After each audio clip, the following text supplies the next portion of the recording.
안녕하세요. 역사를 사랑하는 박사입니다. 오늘은 아프리카 서항금 해안이라고 부르는 그 카메룬 바로 밑에 있는 작은 나라 가나에 대해서 한번 알아보겠습니다. 기원전 2000년경 강금현 강에서 낚시를 기반으로 했던 사회는 흔적을 거의 남기지 않았습니다. 다만 고고학 연구는 습지대 북쪽 중부 가나가 빠르면 3000년에서 4000년 전에 사람이 살았다는 것을 시사하고 있습니다. 이 기준은 부분적으로 서부 수단의 일련의 큰 주들과 형성된 붕괴로 인한 것입니다. 미리 말하면 가나안은 왕의 칭이었지만 왕국의 기록을 남긴 아랍인들은 왕수도 국가에 그 영어를 적용하였습니다. 9세기의 베르베르 역사가이자 지리학자인 아코비는 고대 가나를 이 지역에서 가장 저주받는 세 국가 중 하나라고 묘사하였습니다. 통치자들은 금의부 궁정이 풍요로운 그리고 전사와 사정교수를 예명하였습니다. 또한 통치자들은 북아프리카 상인들을 서부 수단으로 끌어들인 금무역의 주인이었습니다. 이들과 나중에 서부 수단 통치자들의 군사적 업적과 그 지역의 금에 대한 그들의 통제는 북아프리카의 지중해의 상인과 통치자들과의 역사적 관계가 연관성을 구성하고 있습니다. 가나안은 11세기 이후 국가들의 공격에 굴복했지만 그 이름과 명성은 지속되었습니다. 1957년 골드코스트의 전 영국 식민지 지도자들이 식민 통치자로부터 독립한 최초의 흑인 아프리카 국가인 새로운 독립국가에 대한 적절한 이름을 찾았을 때 고대 가나의 이름을 따서 새로운 나라의 이름을 지었습니다. 그 선택은 단순한 상징 그 이상이었습니다. 현대 가나는 그 이름을 딴 것과 마찬가지로 부와 금무역으로 똑같이 유명하였습니다. 서부 수단의 중 어느 것도 현대 가나 지역의 영토를 통제하지 않았지만 보나민과 같이 나중에 발전한 몇몇 왕국은 그 지역에 이주한 것으로 추정되는 귀족에 의해 통치되었습니다. 수단 왕국 확장에 기여한 사하라 사막 횡단 무역은 또한 현대 가나 북부와 남쪽 숲 지역과의 접촉으로 발전으로 이어졌습니다. 몰다그문 왕국은 현대 가나의 초기 정치 왕국입니다. 게보라가 발견한 다그문 그랜프르크 나누고 등과 같은 수많은 왕국이 등장하였습니다. 이 왕국 때는 가나의 북동쪽 지역, 북서쪽 지역, 북동부 지역, 가나 북부 지역에 퍼져 있었습니다. 다그문 왕국은 노예제와 식민지화에 맹렬히 저항하였습니다. 인간 무역보다는 상품 무역을 선호하였습니다. 전통과 고고학적 증거에 따르면 다그문 왕국은 빠르면 11세기 오늘날의 가나에서 등장한 최초의 왕국이었습니다. 16세기 말에 확립되었습니다. 다그문 통치자들은 보통 무슬림이 아니었지만 그들은 무슬림을 서기관과 어루인으로 데려오거나 환영하였습니다. 그들의 존재의 결과로 이슬람은 북부에 영향을 미쳤습니다. 무슬림의 영향은 상인과 성직자들의 활동에 의해 퍼졌습니다. 무슬림의 영향을 받은 다그문 지구의 북쪽 경계와 모시 왕국의 재난된 전초기지 사이의 울퉁불퉁한 나라의 넓은 벨트에는 다그문 실지와 통합되지 않는 사람들이 있었습니다. 이 사람들 중에는 가시나 농부들이 있었습니다. 그들은 소위 세분화된 사회에서 살았습니다. 친족 관계로 묶여 있었으며 그들의 시족의 우두머리에 의해 통치되었습니다. 다그문 왕국은 다콤바 사람들의 고향이며 서기 1200년 건국됐습니다. 왕국의 기원 통치자 및 정복 전쟁에 대한 설명은 드럼적서에 보존되어 있습니다. 이 역사는 통가를 떠난 붉은 사냥꾼 토아지에서 이야기를 서술하고 있습니다. 차도 호수 동쪽 작은 기병 무리와 함께 말리로 이동하기 전에 오늘날의 나이지리아 잠파라로 향하고 있습니다.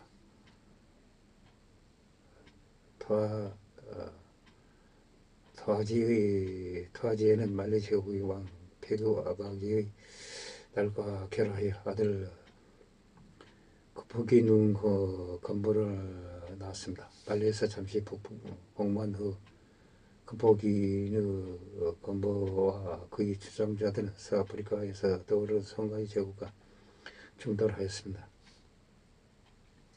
송가이 제국의 보복 공경 급하게 건보와 그의 추종자들을 남쪽으로 이주하도록 강요하였습니다. 남쪽으로 내려간 급하게 그 건보는 권력을 장악하고 얼마의 비운을 통치했습니다. 그의 아들 나카바와 하는 그의 추종자들 중 일부와 함께 비운을 따라 가나의 부통령 구석에 있는 부시카에 정착하였습니다. 거기에서 그는 장님이 될 때까지 통치하였습니다. 급포랭키누 건보의 무덤은 현재 북동쪽 지역의 부시카에 있습니다. 나카바와의 아들 제릴리가 그를 계승하였습니다.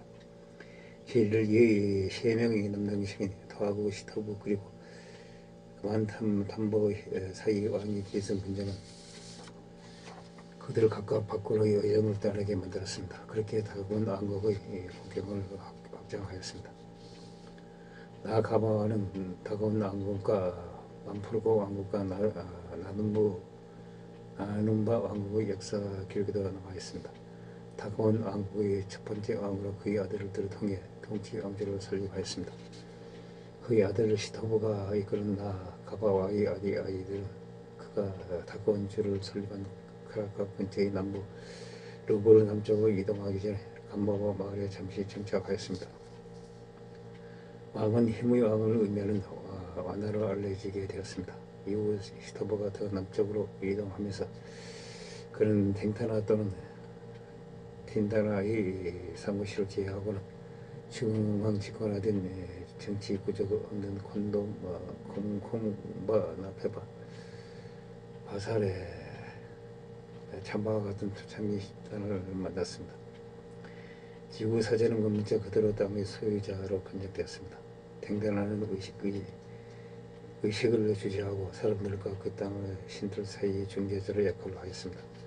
시토부의 아들 나가시는 그를 계승하고 전복 전쟁에 착수에 맞는 탱다나를 지휘고 독참민들에게 영향을 행사하였습니다. 나가시는 타물 근처의 다이알리 지역에 2,000리 야니 다바라의 수도를 설립하였습니다. 그의 아들 형제 삼촌을 전복된 사람들이 통치자로 임명함으로써 안정적인 정치 조직을 발전시켰습니다. 살아남은 탱단바는 지구 사제로 계속 가능했고 콩콩바의 일부 구성은 근대에서의 역할을 하였습니다. 투투부리는 야니 다바라 근처에서 권자를 물치고 보복하였습니다. 그의 후계자인 나루드도 후에 전투에서 권자를 이겼지만 지속적인 전쟁에 견딜 수 없었고 수도를 인디로 옮겼습니다. 자기나는 다그머리 첫 번째 무슬림 통치자로 임명한 뿐 아니라 예교와 무역을 장려한 것으로 알려져 있습니다. 수도를 엔디로 이전하고 평화의 기원과 함께 엔디에 있는 야나의 궁전의 무슬림 공동체가 나타났습니다.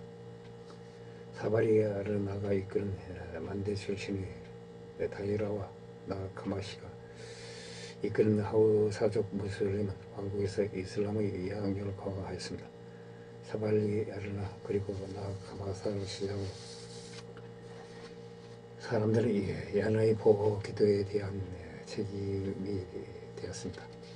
야나의 궁전에서 무슬림 장로들이 정치 구도로 경합됐다는 표시 물시를 치고에는 나가 코란을 마시다는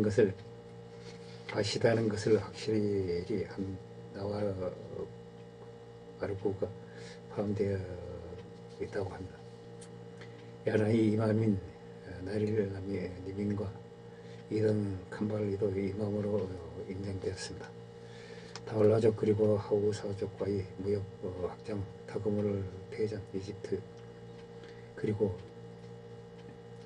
베란과 같은 이웃 왕국의 연결시켰으며 이런 문화적 다른 사일 왕국, 특히 모시 왕국, 말리 제국, 상가이 제국, 하우사족에게 다 가까웠습니다. 다그모는 소금, 콜라, 너트, 노예의 주요 무역 중심지였습니다.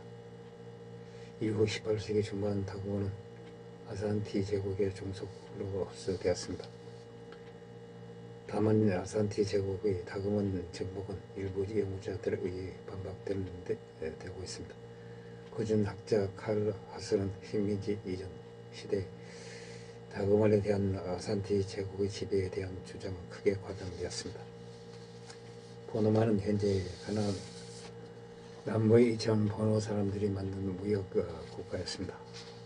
보노만은 트이어를 사용한 아칸족이었으며 11세기에 설립되었습니다. 보노만이 현재 보노 동부 아하포에 있는 중세의 아칸 왕국으로 각각 보노와 아하포 동부 코트디부아르의 이름을 따서 명명되었습니다. 이것은 일반적으로 금을 찾기 위해 새로운 아칸주를 만들기 위해 여러분 주위에서 이전 약한 사람들의 하위 그룹의 교훈으로 받아들여집니다. 11세기 초에 보노만에서 호황을 누리기 시작한 그 무역은 중시부터 이적의 악한 관료가 부의 규명이었습니다. 이런 악한 문화의 다양한 측면은 왕, 국가의 칼, 의자 또는 왕자, 군세고, 대장장의 간텐, 전 지표 및 금계량에 사용되는 우산을 포함하여 보노지에서 비롯되었다고 합니다. 간족들이 세운 달라들은 이미 9세기 수단 지역에 있는 강력한 왕국 가운데 한 곳에 올려져 있었습니다. 11세기 초에 이르러 약간족들은 미국 국가인 보노마를 세웠습니다. 북부 가나 지역에서는 나이지리아 지방의 북쪽에 살던 민족들이 남서쪽으로 이동해 무시족의 교훈이 되어 나라를 세웠습니다. 보노만이 몰락한 집안에 더 많은 아칸족 국가들이 형성된 과정 중 보노만에서 아칸족 인구들이 대거 주되는 가운데 일어났습니다. 보노만 국력의 약해진 요인으로서 대중간의 갈등, 세금 문제 그리고 황금 해안으로 직접 접근하지 못했던 주변의 다른 아칸족 국가들이 무역으로 항력이 많아진 것이 있습니다. 아산티는 다른 아칸족이었던 덴키라의 지도가 되었지만 17세기 중반에 오티 아켄텐 주장 히와이 여호코는 아산티 일족과 덴카라에 대항하는 느스란 연합으로 통합하기 시작하였습니다. 아산티 제국의 문화유산으로서 가장 유명한 황금 의자의 도입은 오세이 투투하에서 형광 직병화한 수단이었습니다. 전설에 따르면 덴키라로부터 독립을 선언하기 직전에 각 아산티 정착촌에 모든 시족 수장들의 회의가 소집되었다고 회의 도중 소집되었으며 회의 도중 황금 의자는 아산티 해명 오세이 투 1세의 수석 사제였던 오콤보 아키노 아노키에 의해 하늘에서 내려와 하늘에서 오세이 투 1세의 무릎으로 내려갔습니다. 오콤보 아키노에는 의자가 새로운 아산티 연합의 상징이라고 선언하였습니다. 의자의 오세이 투투에게 아산 대헤네로 충성을 명시하였습니다. 새로 설립된 아산티 연합은 그 후 덴키라와 전쟁을 벌이고 패배시켰으며 황금 의자는 아산티 사람들의 정신 또는 영혼의 선성을 포함하고 있다고 믿어지고 있습니다. 아산티계의 신사가 남아있습니다. 1670년대 여호쿠 일족의 수장이던 오세이 크피 투투 1세는 예기와 전쟁을 통해 아칸족의 급속한 통합을 시작하였습니다. 오세이 코프 투투 1세의 왕과 그의 수석 고문인 오콤포 과메 푸임퐁 아노키에는 아산티 왕국을 장악한 상호 납치자인 덴케라의 맞설 영향력 있는 아산티 도시 국가의 연합을 이끌었습니다. 아산티 제국은 페아즈 전태서 피비에고 그 덴케라를 완전히 물리쳤습니다. 1701년 독립을 선언하였습니다. 그 무기 강경한 힘과 노하우 외교를 통해 그 뒤오는 다른 아산티 도시 국가의 지도자들이 아산티 수도인 쿠마시에 대한 충성과 충성을 선언함으로써 유도하였습니다. 오세이투투 왕과 일러키의 신부는 펜창주의자와 제국주의자에겐 지방 외교 정책을 따랐다고 합니다. 이상 서아프리카 황금 해안에 위치한 가나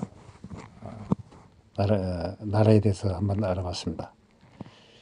당시 부정함을 느낍니다. 양해 부탁드립니다. 감사합니다.